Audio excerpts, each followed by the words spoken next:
اس میں تو کیٹیگوریکل میرا جواب ہے کہ قطعا نہیں، بلکہ یہ بدعت ہے. یعنی یہ بجائے آپ کو کوئی ثواب دلانے کے الٹا جو ہے آپ پر گرفت ہو جائے گی. ایسی کوئی چیز صحابہ سے ثابت نہیں ہے، اور ہمارا دین وہی ہے، ما انا علیہ واصحابی. رسول نے فرمایا جس چیز پر میرا عمل ہے اور میرے صحابہ کا ہے، دین تو اصل میں وہی ہے. جہاں تک ایصال ثواب کا تعلق ہے، اس میں ہمارے ہاں ذرا کافی مختلف آراء موجود ہیں.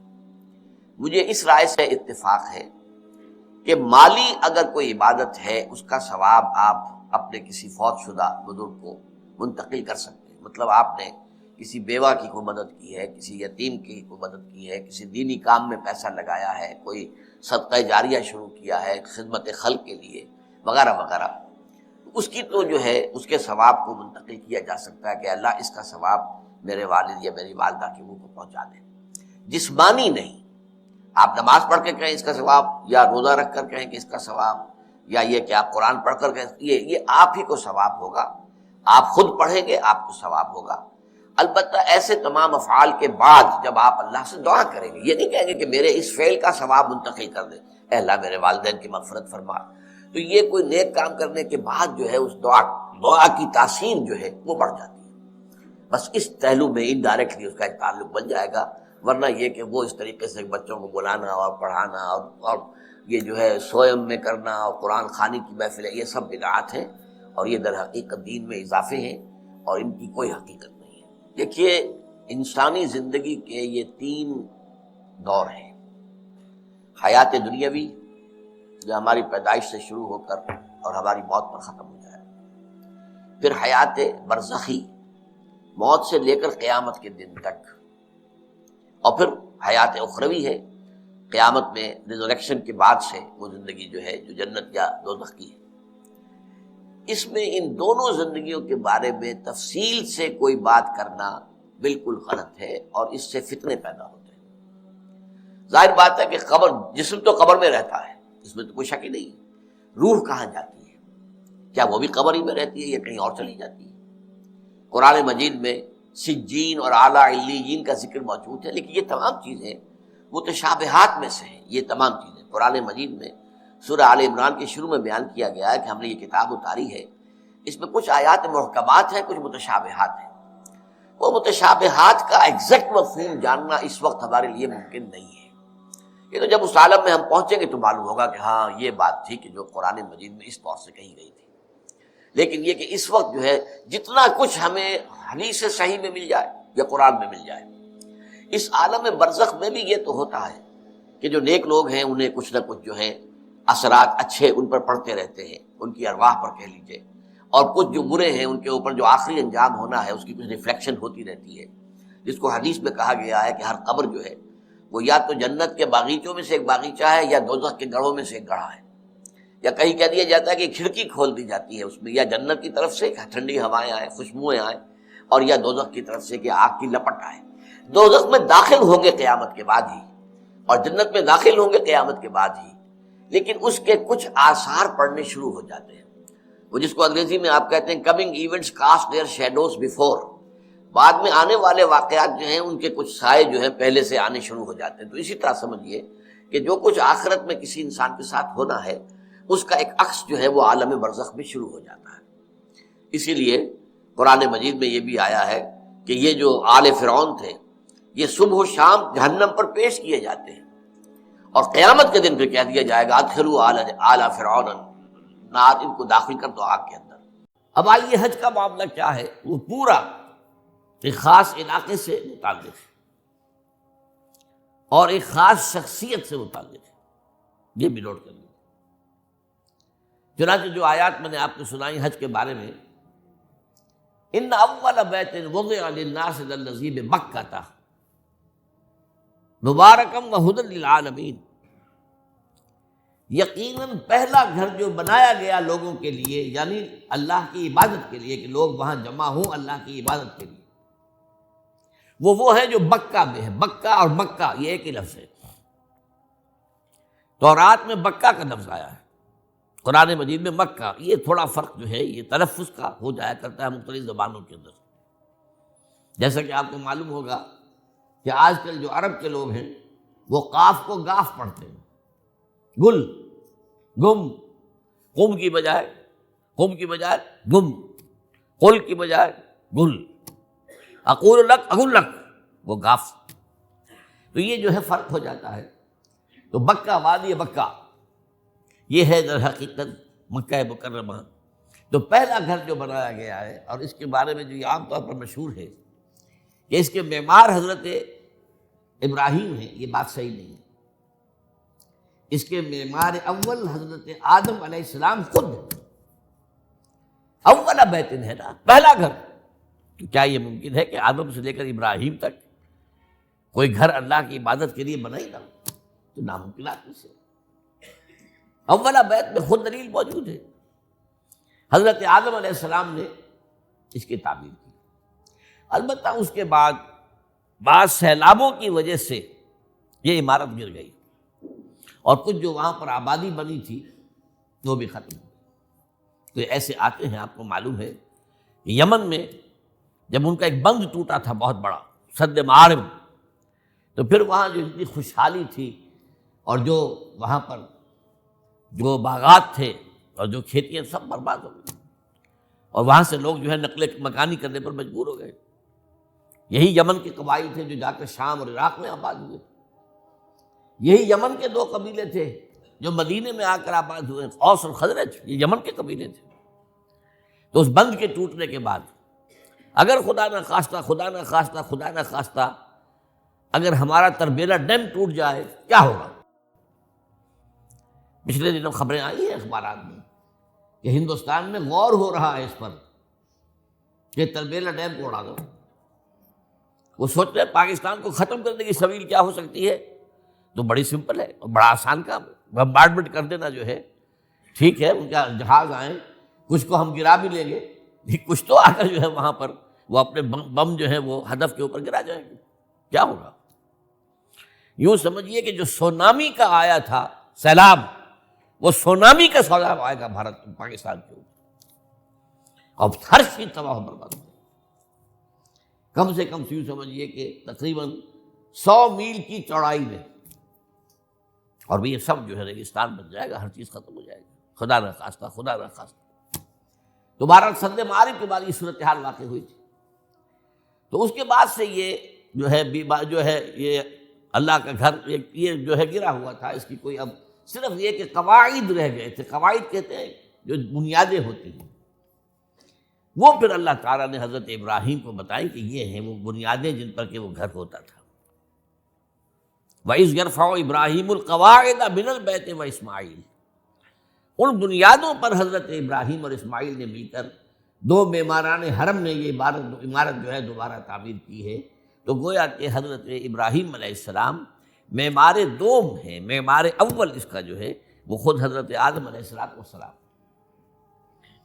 فی آیات بینات مقام ابراہیم، مقام ابراہیم ہے. جو بھی وہاں گئے ہیں انہوں نے دیکھا ہے یہ ایک پتھر تھا جس پر کھڑے ہو کر حضرت ابراہیم علیہ السلام تعمیر کر رہے تھے. اب آج تو آپ کو معلوم اسکیفولڈنگ لگ جاتی ہے، بانس لگ گئے، یا آج کل تو جو ہے پائپ جو ہے لوہے کے اس سے لگا کر، تو جیسے جیسے عمارت اٹھتی جا رہی ہے اسی طریقے سے اس کے ساتھ جو ہے وہ چل رہے ہیں اور ان کے اوپر کھڑے ہو کر تعمیر ہو رہی ہے. تو اس وقت کچھ نہیں تھا. تو ایک پتھر ایسا تھا کہ جو خود بخود اٹھتا تھا اللہ تعالیٰ کے اٹھانے سے، یا یوں کہیے کہ ملائکہ کے اٹھانے سے، اور اسی پر حضرت ابراہیم کھڑے ہو کر وہ پتھروں کے اوپر پتھر رکھتے جا رہے تھے.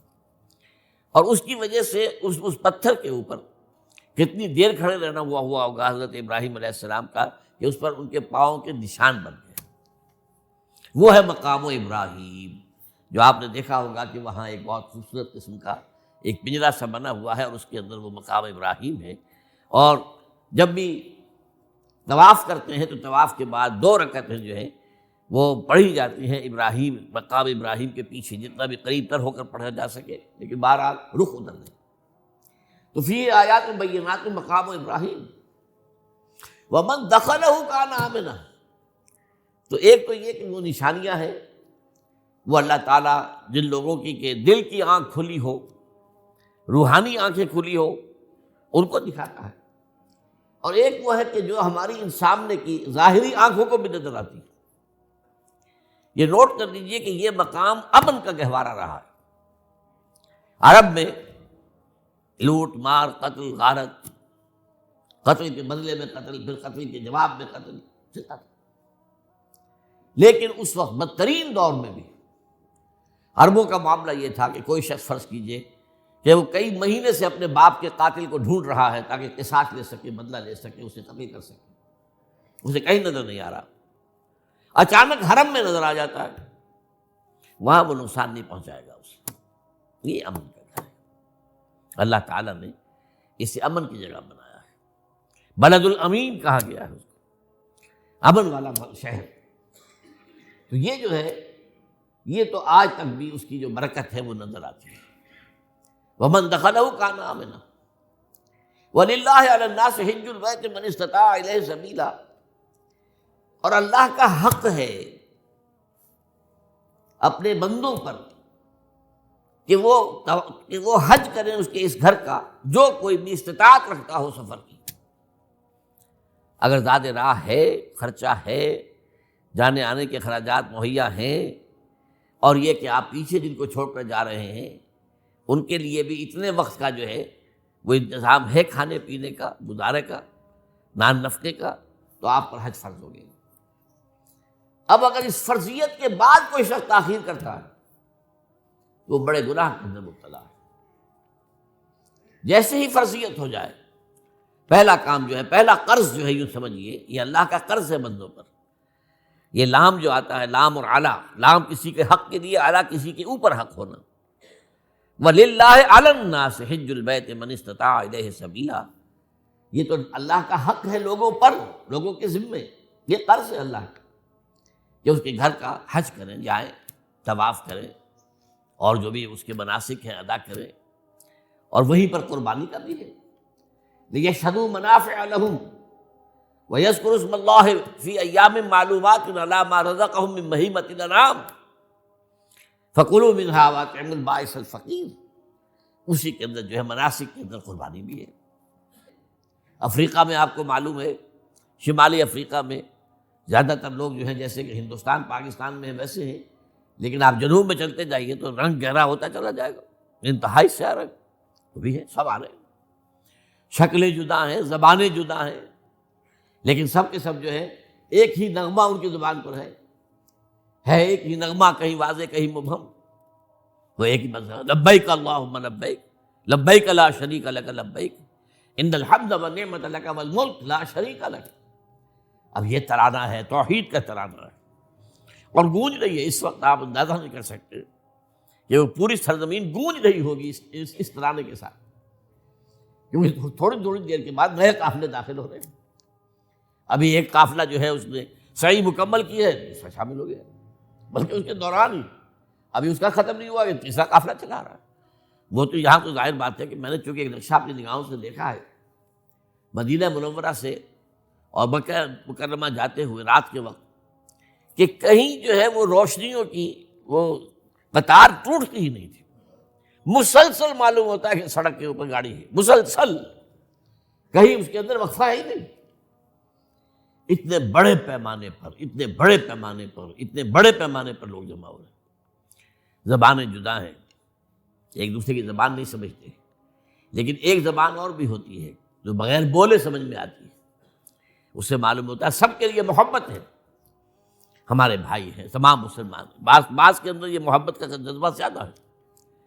ترکوں میں انڈو پاکستان کے لوگوں کے لیے بہت محبت ہے۔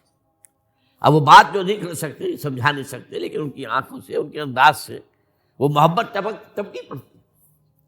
تو عالمگیریت جو ہے اسلام کی، ہمگیریت، عالمگیریت، آفاقیت، اس کا جو مظہر نظر آتا ہے وہاں کا۔ پھر یہ کہ ہمارے ہاں کی جتنے بھی فرقہ بندیاں ہیں وہ وہاں ختم ہو جاتی ہیں۔ وہاں اہل حدیث ہیں، حنفی ہیں، مالکی ہیں، شافعی ہیں، حنبلی ہیں۔ یہ کام بھی کیا ہے آ کر انہوں نے آل سعود نہیں، ورنہ اس سے پہلے جو ہے وہ 4 مصلے علیحدہ تھے، وہاں پر 4 جماعتیں علیحدہ ہوتی تھی۔ یہ حنفی مصلی ہے، یہاں پہ حنفی امام ہے وہ پڑھائے گا، یہ شافعی مصلی ہے، شافعی امام ہے وہ نماز پڑھائے گا۔ تو یہ جو ایک تفریق تھی وہاں بھی موجود تھی، انہوں نے ختم کیا، ایک امام کے پیچھے جماعت ہوگی۔ اسی میں حنفی بھی ہیں، مالکی بھی ہیں، شافعی بھی. کچھ ہیں لوگ جو زیادہ، جن کے اندر کچھ زہر زیادہ گھل گیا ہے فرقے واریت کا، وہ پھر نہیں نماز پڑھتے، وہاں پر محروم رہتے، اس کی فضیلتوں کو چھوڑ کر جا کر کہیں اپنے جو ہے گھروں پر جہاں ٹھہرے ہوئے وہاں جا کے نماز پڑھ لیتے ہیں کہ یہ جو ہے وہابی ان کے پیچھے ہماری نماز نہیں ہوتی. لیکن نہیں، عام طور پر ایسا نہیں ہے. عام طور پر سب لوگ جمع ہیں، نماز پڑھ. اور ایک سب سے بڑا مشاہدہ جو ہوتا ہے، جو مجھے سب سے پہلے ہوا تھا پہلے حج میں، یہ 1962 کی بات ہے، تو میں نے محسوس کیا یہ نماز کے اندر اختلافات جو ہیں اسلام مسلمانوں میں صرف اتنے ہیں کہ جس سے جماعت نہیں ٹوٹتی. اختلافات ہے، رفع یدین ہے یا نہیں ہے، آمین بالجہر ہے یا نہیں ہے، اختلافات تو ہیں، لیکن جماعت نہیں ٹوٹتی. وہ جو ڈرل ہے، ڈرل جیسے کہ ڈرل ہوتی ہے، آرمی پریڈ ہو رہی ہے، وہ ڈرل ختم نہیں ہوتی. ایسا نہیں ہے. میں نے جب سوچا اگر کسی مسلک کے نزدیک رکوع بھی دو ہوتے جیسے سجدے دو ہیں، تو وہ لوگ تو ایک رکوع کے بعد دوسرا رکوع کرتے اور باقی لوگ سجدے میں چلے گئے ہوتے، جماعت ٹوٹ جاتی. یا اگر کسی کے نزدیک ہر رکعت کے اندر جیسے رکوع ایک ہے، سجدہ بھی ایک ہی ہوتا، تو کچھ لوگ تو ایک سجدہ کر کے کھڑے ہو جاتے اور دوسرے لوگ جو ہے دوسرا سجدہ کر رہے ہوتے، جماعت ٹوٹ جاتی. تو یہ میں سمجھتا ہوں کہ کس کی حکمت ہے، کس نے یہ طے کیا کہ ٹھیک ہے آپ میں رنگا رنگی بھی ہو، اے ذوق اس چمن کو ہے زیب، اختلاف سے اختلاف بھی ہے، رفع یدین بھی ہو رہا ہے، آمین بالجہر بھی ہو رہا ہے، نہیں بھی ہو رہا ہے، سب کچھ ہے، لیکن وہ اجتماعیت نہیں ٹوٹ رہی. یہ وہ یوں سمجھیے کہ یہ زندہ معجزہ ہے اسلام کا کہ 1400 برس بیت گئے ہیں اور کتنے بڑے علاقے میں یہ اسلام پھیلا ہے، اور یہ کہ مختلف مسالک وجود میں آئے، اس میں کوئی شک نہیں ہے. حنفی ایک علاقے کے اندر آپ کو ملیں گے صرف شافعی، ہندوستان کا بھی مغربی ساحل کے صرف شافعی ملیں گے آپ کو. اس سے آگے آپ جائیے، چونکہ یہ عرب تاجروں کے ذریعے سے ایمان لائے ہیں یہ لوگ، سری لنکا کے لوگ ہیں، انڈونیشیا کے لوگ ہیں، ملیشیا کے لوگ، سب شافعی ہیں. ہندوستان میں چونکہ اوپر سے شمال سے آیا ہے اسلام، یہ ترکوں کے ذریعے سے آیا ہے، اور وہ کٹر حنفی تھے، یہاں حنفیت آئی. ترک جو ہے کٹر حنفی، یہ ترکی تو تھے جو آئے تھے. یہ کون تھا؟ محمود غزنوی کون تھا؟ سبکتگین کون تھا؟ الپتگین کون تھا؟ بختیار کاکی کون تھا؟ قطب الدین بختیار، یہ کون تھے؟ سب ترک. اور ترک بھی کون؟ غلامان، خاندان غلامان یاد کیجیے. لیکن بہرحال ان کے ذریعے سے جو اسلام ان کے ساتھ آیا ہے وہ خالص حنفی اسلام، کوئی حرج نہیں. وہاں جا کر سب جمع ہو جاتے ایک وحدت کے اندر. تو یہ چند مشاہدات وہاں کے ہوتے ہیں جو ہماری ظاہری آنکھوں کو بھی نظر آ جاتے ہیں، جس کا کہ قلب کے اوپر بڑا گہرا اثر پڑتا ہے. اب میں ایک موضوع لے رہا ہوں، یہ جو قربانی کا مسئلہ ہے، اس کے بارے میں ایک زمانے میں تو بہت منکرین حدیث کی طرف سے اس کے خلاف بڑی جو ہے ایک مہم چلی تھی کہ ختم کیا جائے اس کو. یہ خام خواہ جو ہے خرچ ہوتا ہے بہت بڑا، اور ضائع ہوتا ہے گوشت. اتنے بڑے پیمانے پر گوشت ہوتا ہے، کھایا نہیں جاتا. اچھا، ایک زمانے میں فریج بھی نہیں تھے، یہ بھی نہیں کہ آپ محفوظ کر دیں، گوشت ضائع بھی ہو سکتا تھا، اور بھی چیزیں جو ہے وہ گوشت کی وہ صحیح طور سے استعمال نہیں ہوتی تھی. تو اس کے اوپر بڑا پروپیگنڈا منکرین حدیث کا رہا کہ یہ جو ہے قربانی صرف حج کے موقع پر ہے.